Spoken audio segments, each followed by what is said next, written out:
I have been journaling since 2021, and it has genuinely changed my life, genuinely changed my perception on life, given me so much insight. And I was going back over my journal, something that I wrote in like 2022, and it was a speech from Lauryn Hill that I decided that I would share with you. Do you guys remember when Lauryn Hill said, "Until you conquer the enemy in yourself, you can't deal with anyone"? She says, in order to be used by God, you have to really be used, you know? We always want to be used for the glorious jobs. God put me on the stage in front of the people on the Grammy show with a nice dress on. Let me just praise your name. But that's not being used. Sometimes in order to be used, you also have to be humiliated.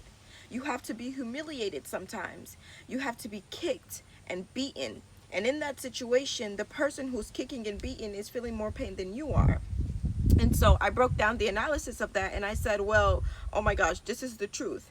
For me personally, I resonate with the depths of this message because as a private person, it is very uncomfortable for me to put myself out there for people to judge.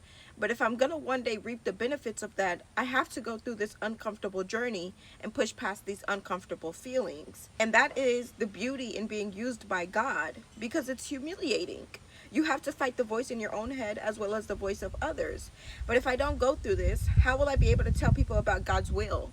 How can I do that with no credibility, no personal testimony? I can't. I won't be able to. So that's why Lauryn says, in order to be used by God, you got to really be used, you know?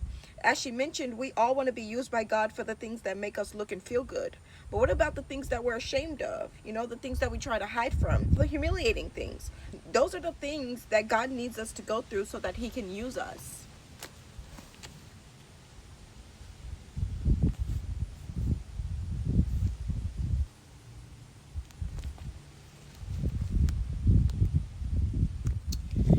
Fear of being perceived, it's so real. It's something that a lot of us can't escape, but somebody is waiting on you to show up exactly how you need to show up. Your fear of perception is very real, but on the other side of being perceived is an entire life of helping other people get started, an entire life of motivating other people, an entire life of getting people to overcome their fear of being perceived. Once you cure your fear of being perceived, somebody else cures their fear of being perceived, and it's a domino effect. That's how God uses us, okay? Let God cook. Let him cook.